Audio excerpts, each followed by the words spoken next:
നമ്മൾ വിചാരിച്ചതുപോലെ കാര്യങ്ങൾ നടക്കുമെന്ന് എനിക്ക് തോന്നുന്നില്ല. മുകളിലോട്ട് കയറാനും വയ്യ, തിരിച്ചിറങ്ങാനും വയ്യ. തിരിച്ചിറങ്ങാനുള്ള മാർഗമാണ് ഇനി നമ്മൾ ആലോചിക്കേണ്ടത്. മൂകാംബികയിൽ നിന്നും അമ്പോറ്റി ചിറ്റപ്പൻ മടങ്ങിയെത്തിയാൽ ഉടനെ കല്യാണത്തിനുള്ള ഒരുക്കങ്ങൾ തുടങ്ങും. അതിനു മുമ്പേ ഗോപിയെ ഇവിടുന്ന് മാറ്റാൻ കഴിഞ്ഞാൽ നമ്മൾ രക്ഷപ്പെടും. എങ്ങനെ മാറ്റും? ചെവി അറിയാതെ അവളെയും വിളിച്ചോണ്ട് സ്ഥലം വിടാൻ നോക്ക്. നന്നായി. ചിറ്റപ്പന്റെ മകളെയും കൊണ്ട് കണ്ണേറ്റിങ്കരയിലെ കൊച്ചികൃഷ്ണൻ ഒളിച്ചോടിയെന്ന് നാട്ടുകാർ പറയും. മാത്രമല്ല, എന്നെ കാണാതായാൽ രാധികയുടെ അച്ഛനും അമ്മയും തിരക്കിറങ്ങും. ചിറ്റപ്പൻ വെറുതെ ഇരിക്കൂ. മകളെ തിരക്കി അയാൾ ഉറങ്ങും. അതോടെ ഞാൻ കാരണം തറവാട് തകരും. എടാ തറവാടി, ഒരു കളിയും കൂടെ കളിച്ചു നോക്കാം. അത് നിന്റെ ഒടുക്കത്തെ കളിയായിരിക്കും. പറഞ്ഞു തൊലയ്ക്ക്. ഉഷ്ണേന ശാന്തി. ഒരിക്കൽ നമ്മൾ ഇറക്കിയ അതേ നമ്പർ നമ്മൾ തിരിച്ചു പ്രയോഗിക്കുന്നു. ഇന്നു മുതൽ ഗോപിക അമ്പോറ്റി ചിറ്റപ്പന്റെ മോളല്ല. നിനക്ക് ഭ്രാന്ത് പിടിച്ചാൽ നിനക്ക് ഭ്രാന്ത് പിടിക്കാതിരിക്കാൻ വേണ്ടിയാണ് ഈ പറയുന്നത്. അമ്പോറ്റി ചിറ്റപ്പൻ ഗോപികയുടെ അച്ഛനല്ല എന്ന് നമ്മൾ വരുത്തി തീർക്കുന്നു. എങ്ങനെ? ഗോപിയെ തിരക്കി മറ്റൊരു അച്ഛൻ തറവാട്ടി വരുന്നു. ഒക്കത്തില്ല സാറേ. പിടിച്ചാലേ വകുപ്പ് ആൾമാറാട്ടമാ. ജാമ്യം പോലും കിട്ടുകയില്ല. 3 കൊല്ലം അകത്താ. തന്നെയുമല്ല, ഈ തന്തയും തള്ളയും വേഷം കെട്ടി വരുന്നതൊക്കെ ഒരുപാട് സിനിമയിലും നാടകത്തിലും വന്നത് കാരണം ആളുകൾ എളുപ്പം കണ്ടുപിടിക്കും സാറേ. അതോർത്ത് പേടിക്കണ്ട. ആ തറവാട്ടിൽ ഇന്ന് വരെ ഒരു മനുഷ്യനും നാടകവും കണ്ടിട്ടില്ല, സിനിമയും കണ്ടിട്ടില്ല. അതെന്താ? ആർക്കും കണ്ണും ചെവിയും കേൾക്കത്തില്ലയോ? ഞങ്ങളുടെ അമാവാസിയിലെ പൂനിലാവ് എന്ന നാടകത്തിൽ ഇതുപോലെ കുറെ അന്ധന്മാരുണ്ട്. അതിന്റെ ക്ലൈമാക്സ് ഒക്കെ അവിടെ നിൽക്കട്ടെ. ഞങ്ങൾ പറഞ്ഞ അച്ഛന്റെ കാര്യം നടക്കൂ. പ്രയാസമാണ്. ഇത് അന്തസ്സും അഭിമാനവും അച്ചടക്കമുള്ള ഒരു ട്രൂപ്പാണ്. കാശ് കണ്ടാ കമിഴ്ന്ന് വീഴുന്നവരല്ല. ഞാൻ അപ്പോഴേ പറഞ്ഞില്ലേ, ആ മണികണ്ഠ തിയേറ്റേഴ്സിൽ ചെന്ന് 1000 2000 വീശി എത്ര അച്ഛനെ വേണമെങ്കിലും കിട്ടുമെന്ന്. അപ്പൊ അവന് ദൃശ്യയിൽ അച്ഛനെ തന്നെ വേണം. ഇപ്പൊ മനസ്സിലായോ? ദൃശ്യക്ക് അച്ഛനില്ലാന്ന്. വാ എഴുന്നേക്ക്. അല്ല, എന്നത്തേക്കാണ് അച്ഛനെ വേണ്ടി വരിക? അത് ഞങ്ങൾ മണികണ്ഠ തിയേറ്റേഴ്സിൽ ചെന്ന് പറഞ്ഞോളാം. മണികണ്ഠയിൽ അച്ഛനേക്കാളും നല്ല അച്ഛനെ ഇവിടുന്ന് വരാം. ഞങ്ങൾ പറഞ്ഞ എല്ലാ ലക്ഷണങ്ങളും വേണം. ഓ, പ്രായത്തിനൊന്നും ഒരു വ്യത്യാസവും വരരുത്. ഒരു വ്യത്യാസം വരില്ല. സാറന്മാരിനി ഒന്നും പറയണ്ട. ആ കാശിങ്ങെടുക്ക്. നിങ്ങൾ പറഞ്ഞ സമയത്ത് പറഞ്ഞ സ്ഥലത്ത് പറഞ്ഞ പോലെ അച്ഛനും കുട്ടിനും എത്തും. ഉഗ്രമായി അഭിനയിക്കും. എന്നെ കൊണ്ടാവില്ല ഇനി അഭിനയിക്കാൻ. മടുത്തു. അയ്യോ, അങ്ങനെ പറഞ്ഞാലൊക്കില്ല. വളരെ കഷ്ടപ്പെട്ടിട്ടാണ് ഞങ്ങൾ ഒരു അച്ഛനെ ഉണ്ടാക്കിയത്. ഇനിയിപ്പോ അച്ഛൻ വരുമ്പോ മോളില്ലാന്ന് പറഞ്ഞാൽ അതിനെക്കാട്ടി പ്രശ്നമാണ്. എനിക്ക് ആകെ പേടിയാവുന്നു. പേടിക്കാനൊന്നുമില്ല. സ്വന്തം അച്ഛനാണ് മുമ്പിൽ നിൽക്കുന്നതെന്ന് എഴുതിയിട്ട് അങ്ങ് അഭിനയിച്ചാ മതി. അച്ഛനാണെന്ന് കരുതി വിളിച്ചോടനെ ഇറങ്ങി ചെന്നേക്കരുത്. കുറച്ചൊക്കെ എതിർപ്പ് കാണിക്കണം. എന്നാലേ മറ്റുള്ളവർ വിശ്വസിക്കൂ. വളരെ ഡേഞ്ചറസ് ആയിട്ടുള്ള സിറ്റുവേഷൻ ആണ്. തലനാരിഴയ്ക്ക് തെറ്റിപ്പോയ കംപ്ലീറ്റ് പ്രശ്നമാവും. അച്ഛൻ മകളാവും, മകൾ അച്ഛനാവും, നമ്മളെല്ലാം അകത്താവും.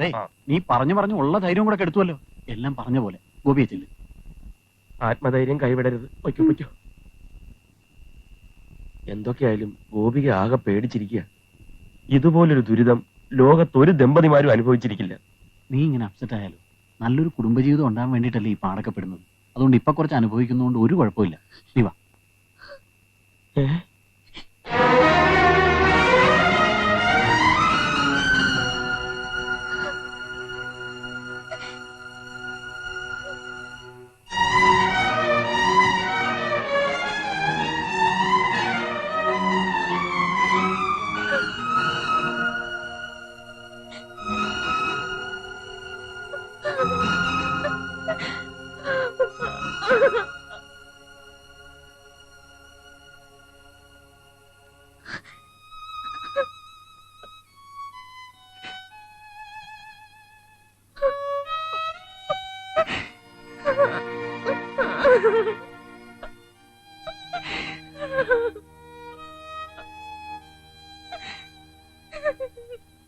രാധികെ,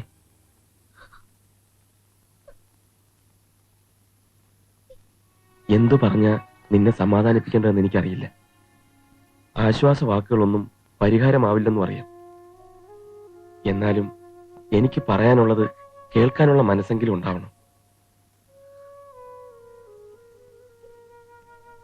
ആകാശത്ത് പറന്നു കിടക്കുമ്പോഴും ഫ്ലാറ്റിൽ ഒറ്റയ്ക്കിരിക്കുമ്പോഴും മനസ്സ് മുഴുവൻ ഈ തറവാടും മുത്തശ്ശിയും പിന്നെ ജീവന് തുല്യം എന്നെ സ്നേഹിക്കുന്ന നിങ്ങളും.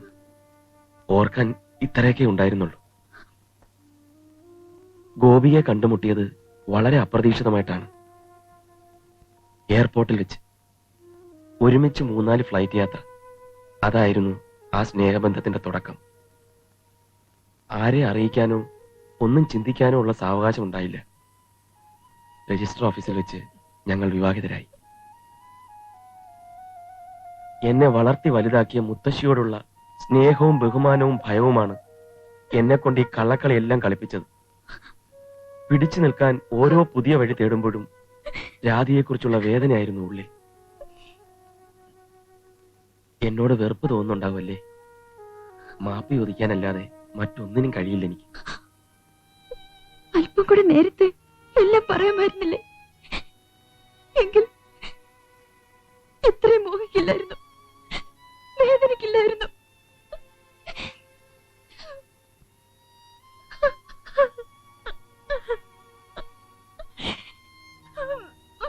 ആഹാ, നിങ്ങൾ ഇവിടെ നിൽക്കായിരുന്നോ?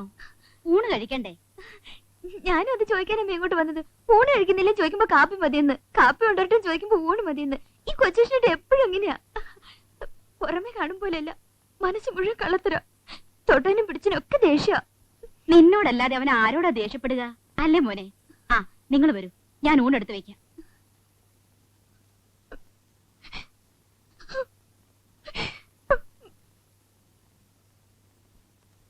എന്നെ കുറിച്ച് ഓർത്ത് വിഷമിക്കരുത്. എന്തിനും ഞാനുണ്ടാവും കൂട്ടിന്.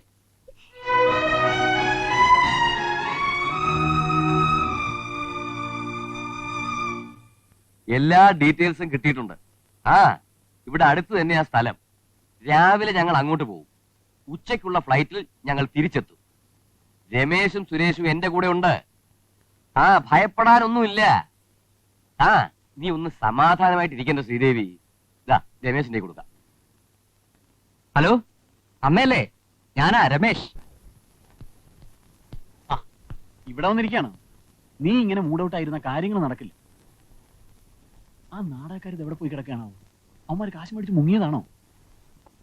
ഇനി ചിലപ്പോ വഴിയെങ്ങാൻ തെറ്റിയതാണോ? തെറ്റാൻ പോകുന്ന നമ്മുടെ വഴിയാ. ഏത് നിമിഷം അമ്പോറ്റി ചിറ്റപ്പനും എത്തും. അയ്യോ, ആ നാടകക്കാർ വന്നു.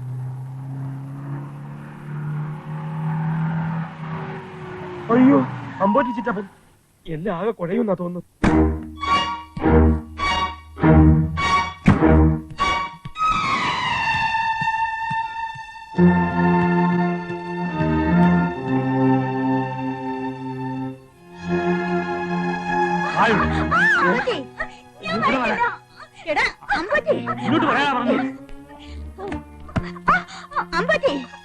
നീ ഇവളെ കൊണ്ട് എങ്ങോട്ടാ പോകുന്നത്? ഞാൻ ഇവളെ അവളുടെ അമ്മയുടെ വീട്ടിലേക്ക് കൊണ്ടുപോകുന്നു. ഇപ്പൊ എന്താ എങ്ങനെ തോന്നാൻ? ഇവളുടെ വിവാഹത്തിന് എന്റെ സൗദാമിനി ഉണ്ടാവണം. ഇവിടെ വെച്ചാകുമ്പോ നടക്കില്ലല്ലോ. അതുകൊണ്ട് സ്വന്തം മകൾ സുമംഗലിയായി കാണാനുള്ള ഒരു അമ്മയുടെ ആഗ്രഹം നിഷേധിക്കുന്നത് തെറ്റല്ലേ അമ്മേ? തെറ്റ് ശരി, നീ എന്നെ പഠിപ്പിക്കണ്ട.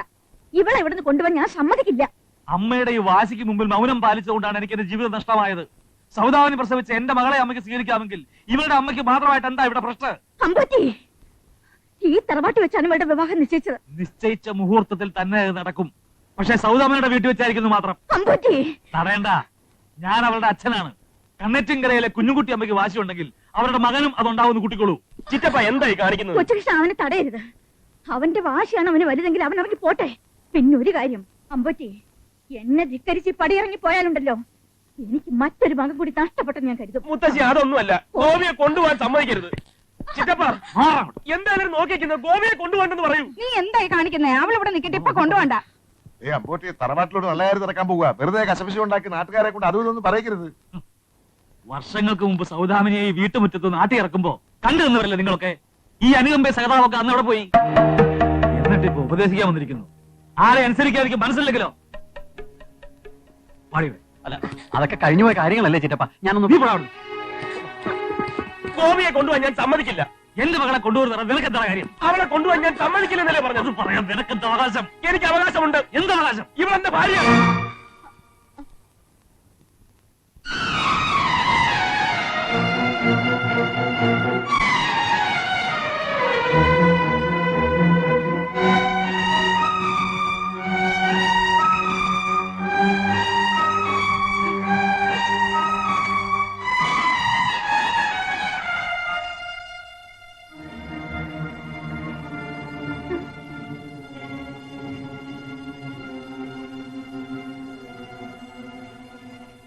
സത്യമാണ്, ഇവളെന്റെ ഭാര്യയാണ്. നിന്നെ കൊണ്ട് ഇത് ഇവരുടെ മുമ്പിൽ വെച്ച് പറയിപ്പിക്കാനാ ഞാൻ ഈ നാടകം മുഴുവൻ കളിച്ചത്. ജീവിതം നഷ്ടമായപ്പോ ഈശ്വരനിൽ അഭയം തേടിയവനാണ് ഞാൻ. ഇല്ലാത്തൊരു മകളുടെ വേഷം കെട്ടിച്ച് നീ ഇവളെ എന്റെ മുമ്പിൽ കൊണ്ടുവന്നപ്പോ ഞാൻ ഒരുപാട് സ്വപ്നങ്ങൾ കണ്ടു. ദൈവാനുഗ്രഹം കൊണ്ട് കിട്ടിയ പുണ്യമാണ് ഇവളെന്ന് ഞാൻ കരുതി.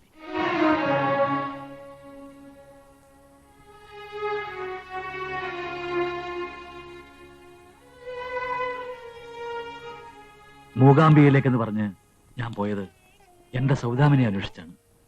ഒടുവിൽ ഞാൻ അവളെ കണ്ടെത്തി. ഇന്നും എന്നെ കുറിച്ചുള്ള ഓർമ്മകളുമായി കഴിയുന്ന എന്റെ സൗദാമിനി. അവൾക്ക് ഇങ്ങനൊരു മകളില്ലെന്നുള്ള സത്യം അറിഞ്ഞതും അവിടുന്നാണ്. ഞാനത് അറിഞ്ഞപ്പോ എനിക്ക് നിന്നെ വെട്ടിക്കൊള്ളണമെന്നുണ്ടായിരുന്നു. പക്ഷെ ഞാൻ എല്ലാം സഹിച്ചു. കാരണം നിന്റെ സ്വാർത്ഥതയ്ക്ക് വേണ്ടി നീ കളിച്ച കളിയിൽ എനിക്ക് എന്റെ ജീവിതം തിരിച്ചു കിട്ടി, എന്റെ സൗദാമിനെ തിരിച്ചു കിട്ടി. എനിക്ക് പിറന്നതല്ലെങ്കിലും ഒരു മകളെ കിട്ടി. പക്ഷേ അന്ന് എനിക്കില്ലാതെ പോയ ചങ്കൂറ്റം നിനക്ക് കാണിക്കാറുന്നില്ലേ മോനെ? ശരിയാ. പക്ഷേ എല്ലാം വിട്ടെറിഞ്ഞ് എന്റെ കൂടെ ഇറങ്ങി വന്ന ഗോപിക ഒരു വശത്ത്, എനിക്ക് വേണ്ടി മാത്രം ജീവിക്കുന്ന മുത്തശ്ശി മറുവശത്ത്. എനിക്ക് രണ്ടുപേരും വേണമായിരുന്നു, രണ്ടുപേരുടെ സ്നേഹവും വേണമായിരുന്നു. ഞാൻ സ്വാർത്ഥനായി പോയി. അതുകൊണ്ടാണ് ഞാൻ ഇങ്ങനെയൊക്കെ ചെയ്തു പോയത്. അല്ലാതെ ആരെയും വേദനിപ്പിക്കാൻ വേണ്ടി ആയിരുന്നില്ല. നീ ആരെയും വേദനിപ്പിച്ചിട്ടില്ലല്ലേ? നെറുകിട്ടവനെ, അകത്തൊരു പെങ്കൊച്ചു കിടപ്പുണ്ട്. നീ പോയി സമാധാനിപ്പിക്കടാ. വിവാഹത്തിന്റെ മുഹൂർത്തം കുറിച്ചപ്പോൾ പോലും നിനക്ക് നിന്റെ നാവ് പൊങ്ങില്ലല്ലോടാ. കൊല്ലത്തില്ല ഞാൻ.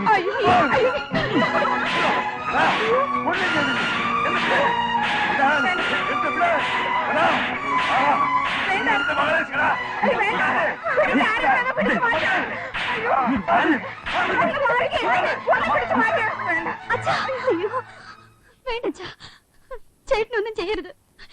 എല്ലാം എനിക്കറിയാമായിരുന്നു. എന്നോടെല്ലാം പറഞ്ഞിരുന്നു.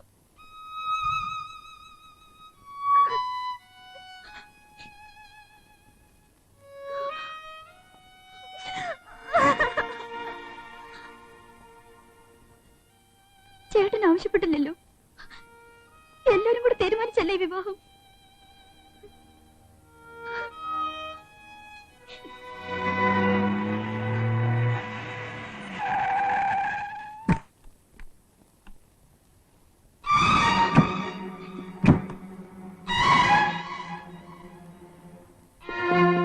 ആ നാടാക്കാരാ, ഞാൻ പറഞ്ഞു വിട്ടോളാം. എന്താ? ഒന്നുമില്ല, നമുക്ക് പരിചയമുള്ള ആൾക്കാരാ. ഇപ്പോഴാണോ കേറി വരുന്നത്? എത്ര നേരം ഇവിടെ കാത്തിരിക്കുന്നു. ഇനിയിപ്പോ നിങ്ങളുടെ ആവശ്യമൊന്നുമില്ല, പൊയ്ക്കോ. പോടാ, നീ പോടാ. എന്താണ് പത്തി കളിക്കുന്ന?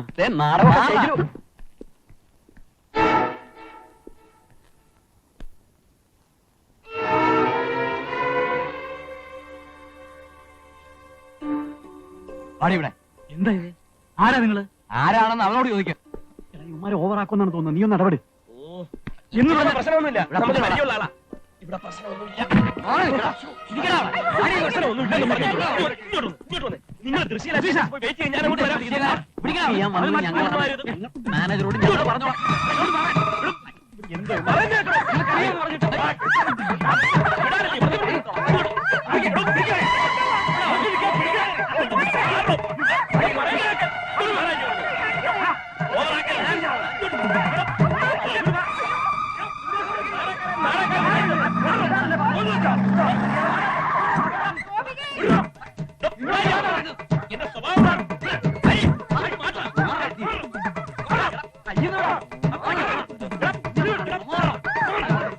മകളെ, മകളെ, എന്റെ മകളെ വിട്ടു തന്നെ വിടൂ. എന്റെ ഡാഡി ഇതാ. എക്സ്ക്യൂസ് മീ, അല്പം ലേറ്റ് ആയിപ്പോയി, ക്ഷമിക്കണം. ദൃശ്യകല. എന്റെ മകളെ നിഷ്കരണം തട്ടിക്കൊണ്ടുവന്ന കശ്മീരൻ ആര്? ഒരച്ഛന്റെ ആത്മനൊമ്പരത്തിന്റെ അഗ്നിയിൽ നീ വെന്ത് നിറിച്ചാമലോ ദുഷ്ട. അയ്യോ, അതിന്റെ കാര്യം നേരത്തെ പറഞ്ഞില്ലല്ലോ.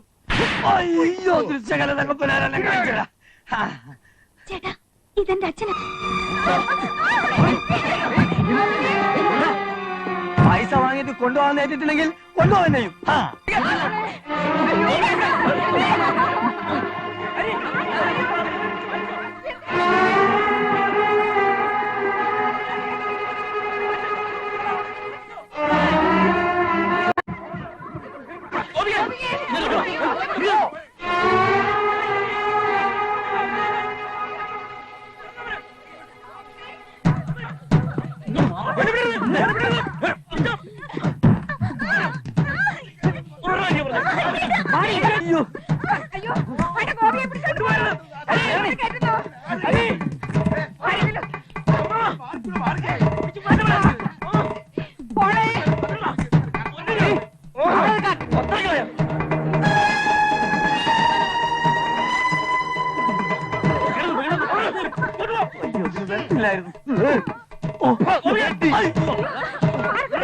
അമ്മ വാതിൽ തുറക്കുന്നില്ല.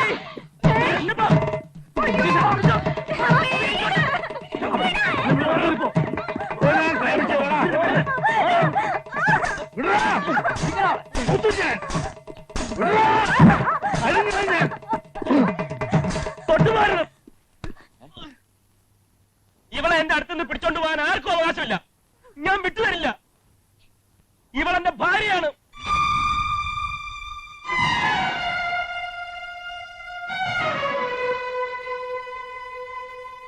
ഒരുപാട് പ്രശ്നങ്ങളുടെ പുറത്താണ് ഞാൻ നിൽക്കുന്നത്. ഇനി ഞാൻ മുന്നും പിന്നും നോക്കില്ല. പോയിക്കോ, പോകാൻ അടുക്കരുത്. ഞാൻ ആരോടും വഴക്കിടാൻ വന്നതല്ല. ഞാൻ അവളുടെ അച്ഛനാണ്. അവളുടെ വിവാഹം നിശ്ചയിച്ചിരിക്കുകയാണ്. എനിക്ക് എന്റെ വാക്ക് പാലിക്കണം. അവളെ വിട്ടുതരണം. അതിനേക്കാൾ വലിയൊരു സത്യമുണ്ട് സാർ. വിവാഹം കഴിഞ്ഞ ഒരു പെൺകുട്ടിയാണ് അവൾ. അവളുടെ ഭർത്താവാണ് നിൽക്കുന്നത്. അവളുടെ ജീവിതമാണോ വലുത്, അതോ നിങ്ങൾ കൊടുത്ത വാക്കാണോ? അത് അവള് തീരുമാനിക്കട്ടെ.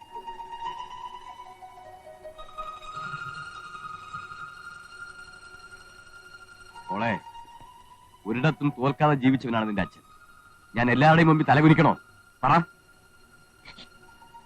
നീ അനുസരണയുള്ള മകളാണെങ്കിൽ എന്നോടൊപ്പം വരണം. അച്ഛൻ എന്നോട് പൊറുക്കണം. ഞാൻ വരില്ല.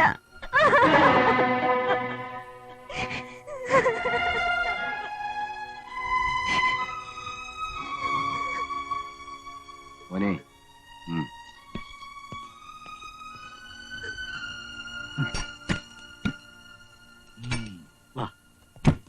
അല്ല, ഇതിനൊരു ഉത്തരവാദിത്വമൊന്നുമില്ല. എല്ലാരും പോവുക. ഒരു കലാകാരനെ വിളിച്ചു വരച്ച് അടിച്ചു നാശാക്കേ. ഇതാരാ? അത് ദൃശ്യകലാ തിയേറ്റേഴ്സിലെ അച്ഛൻ വേഷം കെട്ടുന്ന ആളാ. ഒന്നും പോരാ.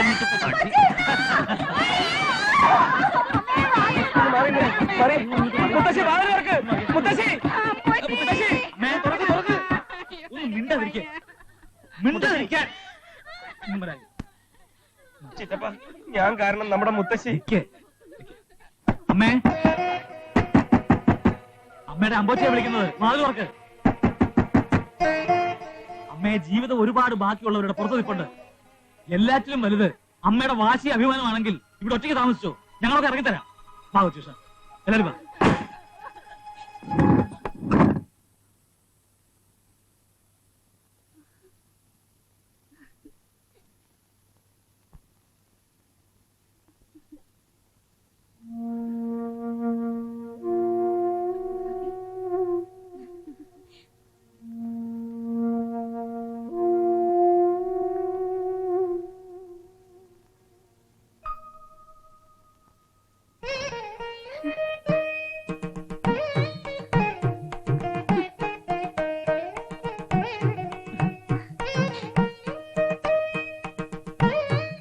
വാ മോളെ, വലതുകാലം ചണ്ടയ്ക്ക് വാ മോളെ. വാ.